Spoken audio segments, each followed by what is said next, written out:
I'm Brittany Zaunbrecher, Extension Agent in the area of Livestock and Forages here in the Central Region.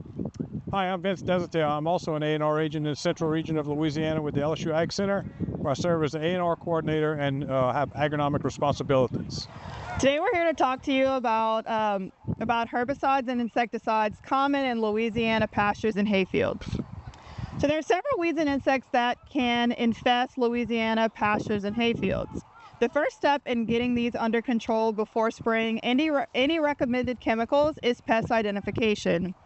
Just for a refresher, a pest is defined as an undesirable organism that injures humans, desirable plants and animals, manufactured products, or natural substances.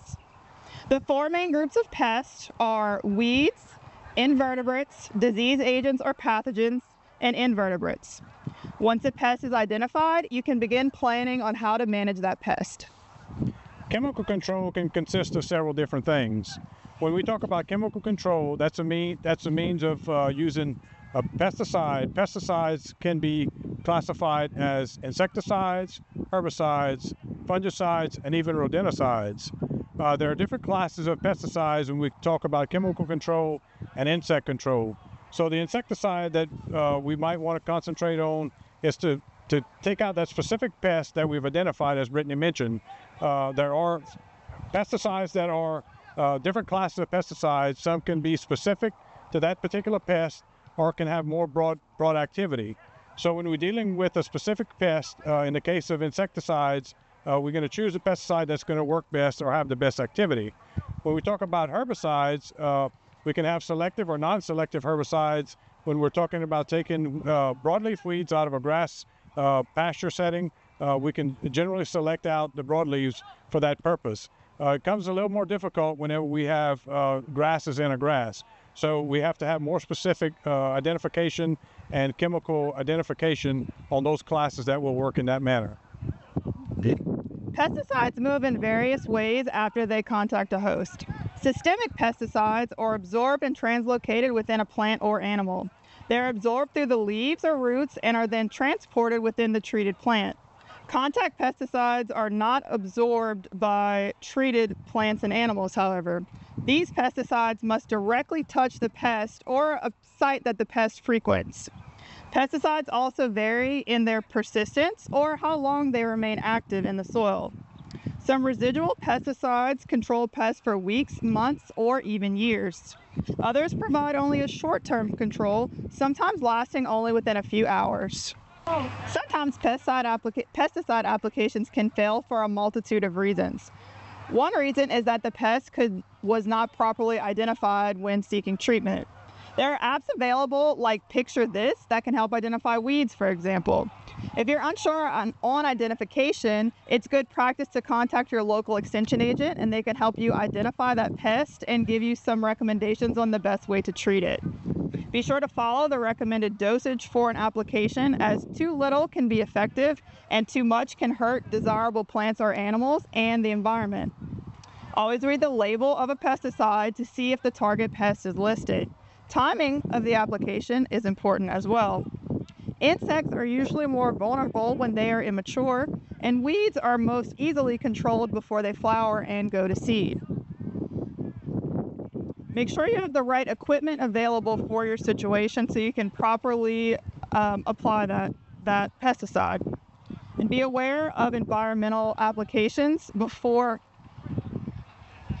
Be aware of environmental conditions before making an application. So when we begin to discuss efficacy of a product, you want to consider weather conditions.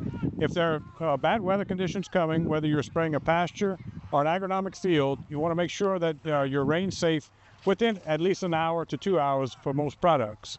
However, if you're applying a product called like Velpar that requires soil activity from rain within a 7 to 10 day period, applying in the rain would actually be appropriate. So whenever we talk about efficacy and the use and the classes and the different actions or modes of action in herbicides, pesticides, or insecticides, you want to make sure that you use, be cautious of the environmental conditions, as Brittany alluded to, when making those applications. Sometimes misapplications or applications that fail get the bad blame for operator error or applying at wrong or inappropriate timings. Another thing you want to be cautious of is creating a resistant environment.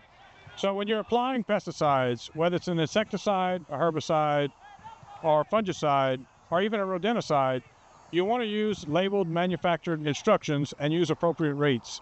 By using cut rates, you decrease the efficacy of the product and also allow for a pest within the population to become resistant and carry on. And therefore, that pest that becomes resistant will spread those genes to a greater pesticide resistance population. Changing pesticide use patterns is an important step in preventing resistance as well. When dosages are reduced, fewer pests are killed, so the pressure to develop resistant pest populations is decreased. Applying pesticides over a limited area reduces the proportion of the total pest population exposed to the chemical. The result is a large pool of individuals that are still susceptible to the pesticide. Managing pesticide resistance is a critical aspect of integrated pest management. Good pesticide application records are another important part of resistance management. Pesticides are more effectively managed when treatment history is known. And remember, it's your responsibility to consider the effects of pest control actions on the entire treatment site. Use good judgment to avoid harmful effects to other living organisms and the environment. Changing modes of action is always an option whenever decreasing pest or resistance to pest management. So decreasing pest resistance is a good option to use different options when it comes to different chemistries related to the same pesticides. Now let's move on to some weed control options in pastures and hayfields. So there's a couple products that you can apply during dormancy that can help control the growth of grassy weeds in the spring. Resilon is a pre-emergence grass control option that continues to be the most effective option for controlling summer grasses like crabgrass and goosegrass, which are both indicators of soil compaction. The timing of this application should be in early February, followed by an application after the first hay cutting. These applications will also provide some level of volunteer ryegrass control. If volunteer ryegrass infestations are the main problem in the hayfields and not summer annual grasses, apply Resilon around mid-September. The rate's 3 ounces per acre unless a single application is made in September specifically for that ryegrass control. Do not apply more than 6 ounces per acre in a 12-month period and do not exceed 5 ounces per single application. There's no hay harvest restriction if a single application doesn't exceed 3 ounces. Another weed that you can get ahead of before it gets here in the spring is buttercup. From December to early March, apply no more than 1 pint per acre for buttercup control and white clover release. Expect increased white clover injury if you exceed 1 pint per acre. Another herbicide that you may have heard us talk about that hasn't quite been released yet is Proclova. So now we are still awaiting the EPA registration to be approved for Proclova. But once that is released, it will be safe to use on white clover while preventing decent broadleaf control. Now let's talk about some problematic weeds that we're seeing out there right now. Smutgrass had a competitive advantage in last year's drought. It's a deep-rooted perennial grass that favors soil compaction and heavy soils. This time of year, it's easy to spot with a large seed head, as you can see here. Valpar works well if it rains, just like we stated earlier, because it works by root uptake, so that rain is essential for a Valpar to be effective. It's a good time to spray for it from May to June if rainfall is steady. Perilla mint, which we don't have seen here, which is a good thing, is often found in shady areas and pastures, and also maybe in some working pens, areas like that where you see a lot of traffic. So it's a summer annual that has a square stem. Perilla is a lung toxin that kills livestock every year. The flower is the most toxic part of the plant, and it's flowering right now, and it can still be toxic even if it's made for hay. So perilla mint is often found, like Brittany said, in working areas, crowding areas. So when cattle are caught ahead of time for working purposes, they may be confined to a smaller area in shady pens where you really want to be cautious of holding those cattle due to the fact that when they do come across perilla mint, they do find it very, very palatable and enticing, and they will gorge themselves on it. And oftentimes, producers will find dead cattle the morning of the working. Yes, exactly, Vince, because perilla mint can often unknowingly be the culprit for some unexplained livestock deaths. So herbicides that work on perilla mint are 2,4-D, your Grazon products, and glyphosate. But be careful because the deadly plants can still be toxic. We've seen some growing populations of annual marsh elder, which is a big seed producer and hard to kill. Duracor works well on this and is not a restricted use herbicide.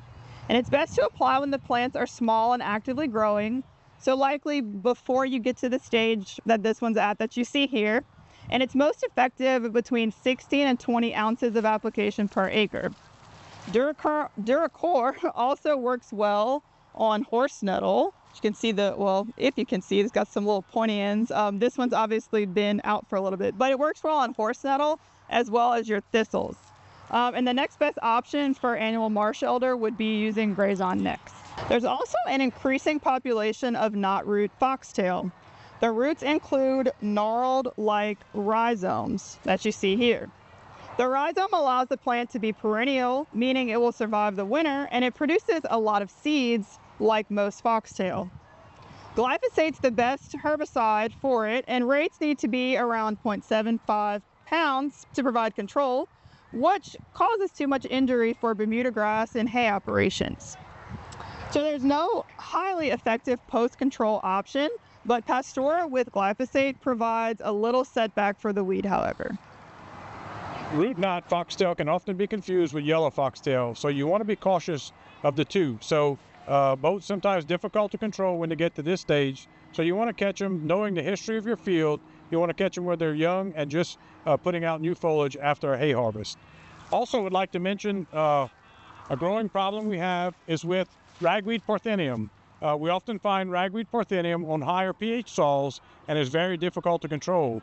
But any of the dicamba products such as Weed Master or Rifle D or any of those that contain the 2,4-D and dicamba products will give you good control. But obviously before this point, because this actual is going to seed, flowering, and seeding, so we want to be mindful that we catch this at an early stage. And lastly, a good fence row treatment can help to control seed sources for pastures and hay meadows. Glyphosate with triclopyr is an effective option with rates at 1 to 2% solutions depending on how bad the fence row is infested. And just a reminder, with any herbicide, make sure to follow the label. You can visit our website to find the latest edition of the Louisiana Suggested Chemical Management Weed Guide for more information on other herbicides and weeds that they control.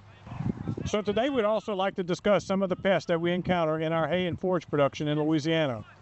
So the most commonly found pests are our armyworm. Two species, particularly the fall armyworm this time of the year and into the fall, and also the true armyworm, which a true armyworm we often find more so in the springtime that feeds on late stands of winter forages of ryegrass, wheat, and maybe clovers. Also, as we get into the summer, the fall armyworm comes in with the moth, will come in and lay their eggs, and we'll often have those troubles in our hay season with our warm season grasses, in particular Bermuda grass. Another problem we have in the Bermuda grass setting is with Bermuda stem maggots. Stem maggots are a problem in some cases. We typically see those in hot, drier conditions, and there's really no control for those other than identifying the adult, which is very difficult to do. So when the adult comes in, they lay the eggs go through metamorphosis and form a nymph, if you would, in the heart or the core of the Bermuda grass plant. What happens is that nymph will eat out the middle of the plant and turn the tops of the Bermuda grass to a brown to reddish color that gives it a reddish tint, often confused with some disease issue. And just to add more about the fall armyworm, we have been scouting lately and have been seeing an increased population of those armyworms. If you're not sure of what to do for control, please get with your local extension agent. We've seen as many as 8 to 10 per square foot in some of the Bermuda grass fields that we've looked at recently. they can very quickly wipe out a Bermuda grass field and at least kind of a window pane appearance across the glass, or almost like a frosted appearance. You also want to look for, in case you see maybe some bird activity in the area, as they'll be trying to go for those armyworms. So that's another sign that you may be having a problem with the fall armyworm as well. So the glass or clear appearing effect of your Bermuda grass fields, or even some of your crabgrass fields, which is a favorite of theirs, is actually the worm eating the chlorophyll from the plant. Some of the feeding action will also come to a degree where they're actually chewing with their mandibles and actually cutting the plant and cutting the forage away. But most of the time, the first effects you will see is that clear white appearance to the field, and that's more so that they're eating the chlorophyll away. So as Brittany mentioned, some of the natural means of control are birds. We often get, if you see the white birds or the cow egrets out there, they're feeding on the birds. We often see different populations of small blackbirds, if you would, that come in large numbers, or starlings will come in and you'll see them feeding. And also, with the thing that we hope for the most is this time of the year is cooler weather. Generally, when we get down to 58 degrees with a rain event coming in with a cold front, we'll have natural toxins that kick in, and those natural toxins of the fall armyworm will actually kill them. They actually kill themselves off. So that's kind of the saving grace in that particular pest. But I've also seen where we've had multiple frosts, where there's another species of armyworm, the beet armyworm, that will survive most of those colder temperatures. So we want to make sure that we monitor our newly planted winter grazing fields of ryegrass, wheat, clover, which there are some of those fields planting at this time, which is it's not really early because we're approaching October the 1st today, and typically we plant around the 3rd week in September. But our temperatures have been in the 90s, and there's still an active population of armyworms, and we want to make sure that you monitor those fields with the cost of fertilizer and seed. Seed cost has come down a little this year as compared to the previous years, but not enough to warrant not scouting your fields for these insects. You need to be prepared, as Brittany mentioned, with our warm season grasses. We have a host of products, insecticides, that will keep these pests in check, but you definitely want to consult with your local county agent or extension agent that works in your region to make the appropriate recommendation for those products. As the different products, we talked about resistance with other pesticides. We have some of that with armyworms and the other armyworm species that are in our hay fields. So you want to make sure that you're making the appropriate application and at the appropriate timing. If there are small worms out there, they're going to grow into larger worms really quickly and be more difficult to kill. So the younger the population, the easier to kill. But always keep in mind that you're going to have another hatch coming more than likely, and it's worth your time and effort to continue to monitor those fields. And as Vince mentioned with ryegrass, so we already saw several producers who planted early in a prepared seed bed. I've seen some of those stands coming up already in those prepared seed beds for ryegrass as well. So in those fields, especially those newly planted stands, you want to make sure you're checking those as well, because we would hate for that to be an issue with armyworms taking out that ryegrass. So as we mentioned, the Bermuda stem maggot, we're getting into our driest month of the year, our average driest month of the year, October. So if you have a late stand of Bermuda grass, you're more likely to see it this time of the year or sometime in June if we have a dry period. If you see that rust-colored look at the tops of your Bermuda field, it's most likely the Bermuda stem maggot. And as mentioned previously, there's nothing really you can do for it when you see the cosmetic effects of it. The next best thing you can do about 7 to 10 days after you harvest, which most people will be making their last harvest or cutting coming up here within the next month. The thing to do would be to make an application of insecticide to try to, with a residual that's going to give you some protection against the adult fly coming in and laying another hatch of eggs. So thanks for your time today, and we hope you learned a lot from our video. As remember, when you're dealing with pesticides and chemical controls, remember to follow the appropriate guidelines and always read the label, as the label is the law. Thank you for your attention today. I hope you enjoyed these videos. You can find our contact information on the video of the field day as we close. If you can reach out to us if you have issues, we'd be glad to help you anywhere across the region and in any areas across Louisiana. We certainly can put you in contact with agents in your area.